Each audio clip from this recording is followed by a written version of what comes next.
Hello, everybody. Scott Stevens here on a Friday evening. The week is nearly done, or at least the work week part of it. Maybe an hour left on the West Coast and a bit more in Alaska and Hawaii, because the world ends its day at the international date line just beyond those two states, especially just beyond the end of the Aleutians. I'm a little bit late here. I've got some sunlight coming on in here, and I suppose until we go to a different time zone, or at least the sun sets earlier, which isn't going to happen until 5 o'clock, until we go to standard time, which isn't until that I think it's 1st of November this year, as early as it can be, that first Monday, or is it the first weekend in November that we flip over? In any case, I'm going to have some sunlight in here until then. The Atlantic has just blown up. We've got 6 areas of interest, 2 named storms, likely to end up with 4 named storms before the end of the week.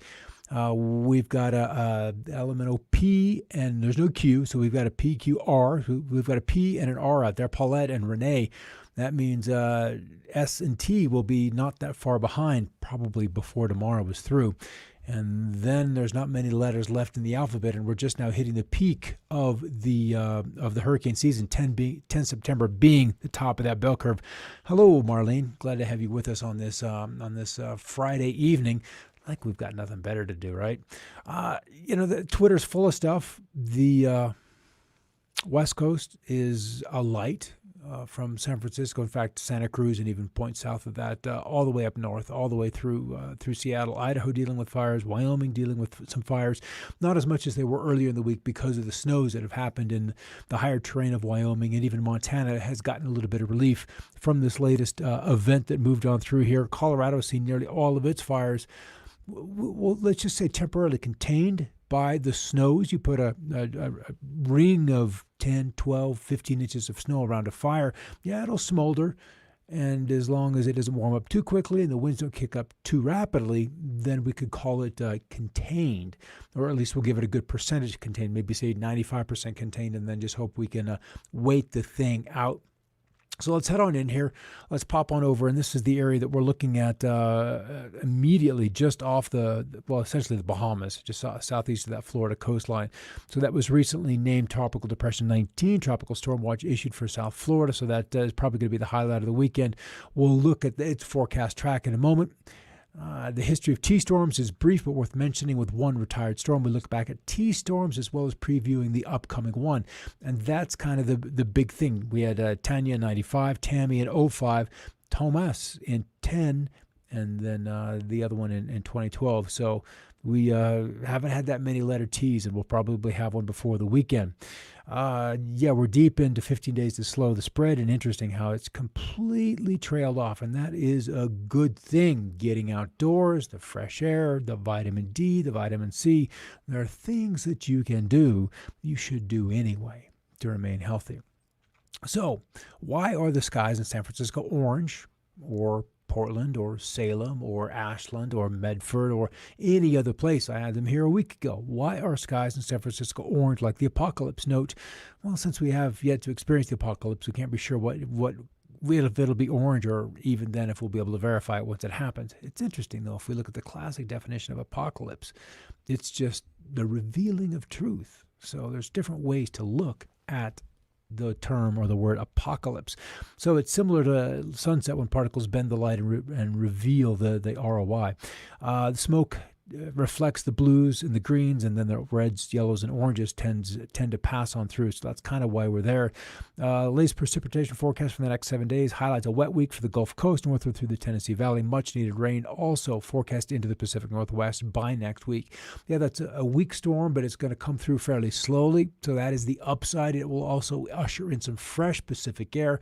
So if you have been dealing with choking and poor air quality, just like, I can't go out without a mask, then there'll be a little bit of relief. In fact, here's kind of the numbers that they're anticipating with the Olympic Peninsula, seeing we're kind of into the oranges, not the oranges, but the purples, and then trying to tend into red. So that would be at least 2 inches, and 2 inches of rainfall would go a long way to rehydrating the forest floors, the greenery, and getting some water back in the branches of the vegetation. So that is critical that we see that happen within the next 7 days.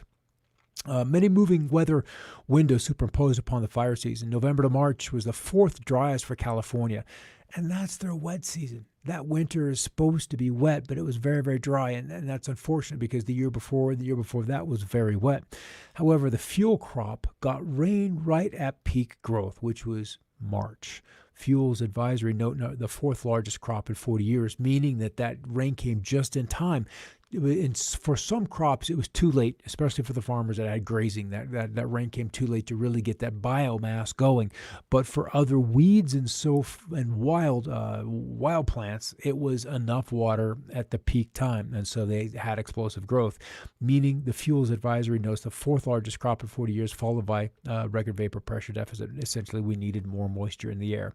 All right, and then this is kind of an interesting story. Apparently, global temperatures are on track to reach a level on the planet not seen in 50 million years by the year 2300. Really, 2300, they're going to assume absolutely nothing changes. What happened with humanity in the previous 200 years? What kind of technological advances did we make in the past 200 years? So to assume that we would still be using petroleum in 50 years, I think is just is first graderish. It's first grade science. That's what this is. But otherwise, the analysis of seabed rocks reveals, and yet current satellite data shows just 0.43 degrees warming Celsius over the past 40 years. So that's not that much warming. And that can be wholly attributed to solar cycles. And you can see how the planet has been so much warmer. In fact, if you look at the long-term trend, it is downwards and nothing but downwards. Each preceding peak in temperatures is not eclipsed by the one we're going through now. Nowhere close to it. So to assume humanity would even be burning petroleum rather than using it as a lubricant in 200 years is just is ridiculous. And that's just the state of the corruption in the climate science that we have right now. All right, so one of the high-resolution models spinning up investigative Area 96L into a strong tropical storm and a low-grade hurricane as it pushes over the warm water again by Monday morning. This I find fascinating. Me and aircraft, just how you can send these little guys in, skim a little water off, you turn on the pumps, refuel the tanks, or scoop it up one way or another. But it just takes such skill from that pilot to pull that off. And it's difficult to appreciate outside of crop dusters the skill that these men and women have to pilot these aircraft in these kind of incredibly challenging situations. And then here's the fires, making it look straight up, we're back to that word again, apocalyptic. Here comes the UPS guy, but it looks like, something from Mad Max and the Thunderdome. And just the incredible growth of the fires, the Beachy Creek fire wreaking havoc near Salem, Oregon. The fire has grown explosively to plus 80,000 acres. The entire town of Mill City burned to the ground. And that's unfortunate. Oregon has really been put through its own kind of turmoil. Some of it has been welcomed by the establishment, by the political leaders, which is unfortunate. And then to deal with this on its side, and then this is kind of what concerned me, and that's why the two stories kind of led up. We and other chapters of Antifa around Oregon have collaborated to ignite fires around the state to draw attention to the climate emergency, Antifa fires, and Antifa riots. Yeah, they're owning that. They're actually owning that. And that's unfortunate because that's they're taking responsibility for actions and not considering the cost to rebuild. You know, it may be fun to destroy, but then what about the other side of the coin? All right, September 11, this is from the International Interagency Fire Center. Nearly 28,000 firefighters and support personnel assigned to fires in the West. 100 large fires have burned more than 4.5 million acres across 12 states. Extreme fire behavior was reported on many large fires in Oregon, with several gaining tens of thousands of acres. Evacuation orders are in place for residents near 42 large fires across the West. And they've got their tools. The weather's going to be somewhat cooperative, but not really as the heat begins to return. So now we're up to 100 large fires with 5 new ones as of late this morning. And then burned acres from these active fires has crossed 4.545 million acres, and 5 were contained over the last days. And nationally, we've burned about 5.5 million acres. So that's intense. And it's easy to see why as we look across the West with just degradation. I kind of want to go to the current maps. I'm not quite sure how I ended up in that guy. But still, the West is full of drought. Some good rains across South Texas into Oklahoma, arcing across Kansas and through Iowa. That's happened in the wake of this deep low. Lots of snows for the higher terrain of Wyoming and Colorado, even into eastern Texas and, eastern New Mexico and West Texas, enjoying the fruits of this very, very slow-moving storm. In fact, we can come over here. I think it's this guy, and I've changed the animation, but the low is now lifted out of Colorado, working across southwestern, across the Black Hills, or just east of the Black Hills, and then still able to trigger a few showers and thunderstorms this morning, with the snows now ending across the Colorado Rockies, and tomorrow we'll get a clearer view, and then just look at all this smoke. I want to back up because I'm not done with all of this just yet. As far as record temperatures and record heat, none today, none tomorrow. On Sunday, we begin to see some return to the heat over the northern Rockies. The record low minimums, none of those across the country for the next 6 days, and still a few cool high temperatures as a result of the high pressure in the clouds that are across South Texas, say Oklahoma. Brownsville, Oklahoma, or Bartlesville at 81. Cooler than it has been on this date in the past.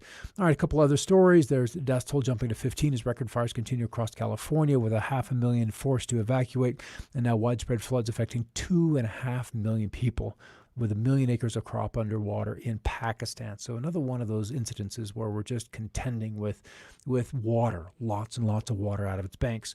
Yesterday, 102 degrees in Ashland, Oregon, not even California or Death Valley or Arizona getting the nation's hotspot, but Ashland, Oregon of all places.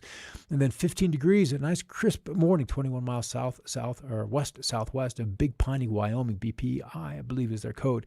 And here's the parade of parties showing up. 19. This is likely to be our LPQR or S storm, showing up Paulette and Renee, and the two other ones off the coast of Africa.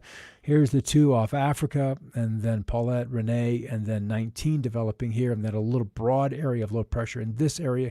We'll see exactly how it all develops. Both of these, there's a much larger storm rolling through Canada that will likely sweep these two up. There's actually two events coming in on the northern jet stream that will keep those, or at least the models anticipate that they'll be swept out to sea prior to making landfall. That's the good news. And there's the smoke and trained into Kansas, being drawn up in, but it's being pulled across New Mexico, Arizona, much of California. There may be a few areas east of the Sierra, just on the other side of, say, Tonopah, Nevada, where we are not kind of smoked in, and then Oregon and Washington, and even now some fires in Idaho, the central mountains of Idaho. There's a couple of those. It's really difficult to see them. You can kind of see more just the result of the smoke, but that even isn't as clear as it was yesterday. So maybe they've got, there they are, right through there. There they are. They've lit up. And then through the nighttime hours on the infrared aspect, you can see those fires just continuing to add the carbon dioxide, which was a massive, massive pulse into the global atmosphere. So here's our little guy here. So anticipating some heavy rains through South Florida through the weekend. And then this area, just they've launched some investigative aircraft to go have a look at those to see how that plays out. Widespread cool weather through the middle of the nation. Look at all these 50s deep into the Big Bend area of Texas. This was at noontime central, and then a few spotty 90s in the southwestern states, but widespread cooler than normal temperatures across the country. Let's refresh this and get the afternoon maximums, are very close to that. And there's still the warmth in the southeast, but just kind of a nice break from the summer heat and humidity as this cool front surged all the way through the Rio Grande Valley and into northern Mexico, which is exceptional that it made it that far south this time of year. With the rain still going, curling around that storm, lifting through South Dakota, and then the rain's just coming into the southeastern states. Let's keep it wet. Let's just keep it wet and get these crops closer to finish. The USDA crop report out, and everything seems to be in pretty good conditions. I mean, price-wise, beans, soybeans really doing well. Wheat is up, rice is up. It's kind of the beginnings of what we have anticipated for a while would be food inflation, and a little bit of a shortage, not a big shortage, but you take 2 or 3% out of a crop, and it can move the prices. So some additional thunder showers are beginning to develop in West Nebraska, and then some nice soaking rains plains through the upper Mississippi Valley, and they've got some dry spots, so it's not totally unwelcome. We're not really in a harvest status yet, so let's just get those rains in there. All right, here's the cool air sitting across the Great Lakes states. Let's refresh this and see if we can get the latest image. And then there's the cool northeasterly breezes all the way through from Ohio, Pennsylvania, back to New England, and across a good chunk of Canada. And then the north winds look like they're still there on the backside of the front, but they've already begun to turn southerly across the West Texas Panhandle, Amarillo, Dumas, Dalhart, all with southwest winds as temperatures have rebounded from yesterday's 60s. They're now in the middle and upper 70s. So let's look to see what happens temperature-wise. There's the cool today, and we're going to go step through this day by day. And a lot of warmth will reestablish itself across the west, across the northern plains as we move out a week from now. And then the bulk of the continent with above normal temperatures as we get to 10 days from now, and just New England and Alaska with below normal temperatures. So that's kind of exceptional. We'll look at NCEP has had some real big data issues, and I really don't want to look at this one. Take one last look at the vorticity. Let's look at the jet stream here. So here's the trough sitting across Colorado, now lifting into the Dakotas. And as that rolls and lifts to the northeast, we'll watch this guy, our hurricane, come in, and it kind of picks it up. You can see that hurricane take a turn back out to the Atlantic. And then I believe it's Paulette comes in behind it. It also gets drawn into and absorbed into a cutoff low, makes an approach to the Canadian Maritimes, and then drawn out to sea. So what is most important then for the folks in the west is the approach of this guy, this low pressure, and it begins to slowly impinge upon the coast. It's not a slow mover. It is a slow mover, but not a big rainmaker, but probably just enough to make a difference. But then we look at how many hours out this is. This is next Friday before that happens. So that is a long way out before we're really anticipating any relief. The good news would be that we would begin to see an onshore flow, some bringing of some fresh Pacific air to the coastal regions. That would be probably the best news until we can get some more substantial rains in that would come season time, or as the seasonal rains begin to make an appearance. That's the big thing. Didn't really see any chemtrails out there at all. I mean, really at all today. There's probably a few spots. Let's come over here I should come back here to you guys so you can see me from here, and then let's look at other sectors. Stateside, sometimes and most often, they'll be up in this as the ridge kind of approaches, and you've got the air traffic coming in from Asia over the Great Circle route. Maybe a few stripes, but really nothing appreciable. Let's check New England in this region. Anything going on there? But otherwise, just kind of beautiful weather for New England as the color changes will begin, especially in Maine, and they'll work down in New Hampshire and Vermont as we get towards the end of the month. But we've seen a great reduction in air traffic anyway, so there are fewer aircraft flying. There's a few in here. There's a few little stripes, and that adds to air color, or air, let's just say to the obscuration of the sunshine and keeping warmth in at night, but not a whole lot, really not a whole lot. So they must have the weather situation under control, and they just don't need to see it. So that's about it for the day, guys. Good to see you on there, Marlene, for your comment. Just good to have you there. And we'll head into the weekend and anticipate kind of an active tropical weekend. By Monday, we'll see where everything is or has already made landfall, especially in and around Florida. See what Tropical Depression 19 turns itself into. Is it a minor hurricane, or is it just a big old rain event for South Florida? And then the West, the fires, early October before we get those underhand. And if we have some big cold high pressures drop into the northern Rockies, typically that sets up a Santa Ana kind of situation, and that isn't good. That isn't good at all. We need a good, solid onshore flow, and with La Nina beginning to get established, that keeps the Southwest dry. That historically has been a dry situation. The wild card is geoengineering. If we've got a La Nina situation plus active suppression of these storms from engineering, then it's guaranteed to be dry. Guaranteed. So I'm certainly of the opinion that the engineering of the atmosphere and of the weather supersedes all other activities. Absolutely supersedes them. And then you play with it. You can have an incredible storm come in, and I've seen this too many times. That it just leaves in a very, very disappointing rainfall or disappointing snowfall. It looks like a 10-inch event or 15-inch event, and you get this much. That's it. Enough to say it snowed, but not enough to add to the snowpack or add to the snowpack, which is why we want snow.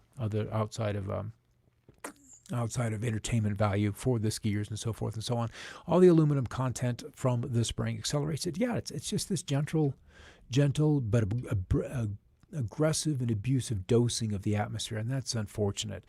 Have you seen the aftermath, says Nick, of some of these fires? I'm having a hard time believing they're all natural fires. Agreed. Absolutely agreed. There's one story. Maybe I'll come back over here. And then let's come back to Twitter. And when we come to this, because I'm just in hashtag Oregon. No. Let's do this because I want to search that out. Hashtag Oregon. And when we look at some of these results, but if you've got admitted arsonists out there setting these fires, then they're choosing a prime place to light and run. And then there's very little the firefighters can do. They're already just exceedingly overwhelmed. But I've seen some of the aerials afterwards, and it doesn't even look like we've got foundations in place. There's just nothing left. They're raised, like some of them in California, where you've got green trees standing next to a house that is melted, would probably be the best word, and then the house next to it is standing. That's not normal fire behavior. And I get what you're saying, Nick. I absolutely get what you're saying, that there's something else playing into this that they're afraid to talk about because it's out of the ordinary. It's just outside of what is accepted fire behavior. And let's see if it's in this story. But I've seen those, and I've screenshotted a bunch of those that happened with California for a couple of years back, because it's impossible. The fires just don't behave that way. They don't melt steel wheels. We just don't get that hot. And you don't burn 2 houses here, leave 3, and then burn another 1, and then there's 4 missing, 4 houses not burned, and then there's another one burned. It defies logic. And then there's the other random photographs. Maybe they're not random at all. They're just true photographs of these beams from space. What are they? Why are they? And that's what of course is due. Of course is due. And I have to ask the question so people go out and look on their own. Beautiful hot day in southern Alberta today. U.S. wildfire smoke expected to move in sometime Sunday. Possible snow on Tuesday. You guys have got some crazy cool shirt. Yeah, I never know what to wear for these kind of things. I had to move back from Puerto Rico and tell me the clothes you can get down there are much more fun than you can get up here. But then I shipped some back on UPS, and truly a suitcase of my best shirts was stolen at a UPS sort center. So I'm like, the cool stuff I got down there is no longer. It's not in my wardrobe. It's gone. Yeah, I wanted to look at Alberta real quick. I wanted to come over here. Let's just go. Yeah, let's go to regional sectors. Let's look up north and see if we can't tease out the plumes kind of showing up out here. And then this is a really long animation. This is 200 frames. And yeah, there's even some BC fires showing up. You see those coming in here? Come on, stop. Yeah, there's BC fires showing up right in through here. Another one, Panhandle of Idaho. So there's more fire activity beginning to creep northward into British Columbia. It really looked like it had been almost too wet a summer for that to happen. But if you've got that kind of standing deadwood everywhere, there's just incredible fuels to be utilized. All right, for several years, firefighters, when describing the fires, have said they'd never seen anything like it. Yeah, me either. Truly, me either. It's just, it's ridiculous. And I don't know if there's truly an explanation for it.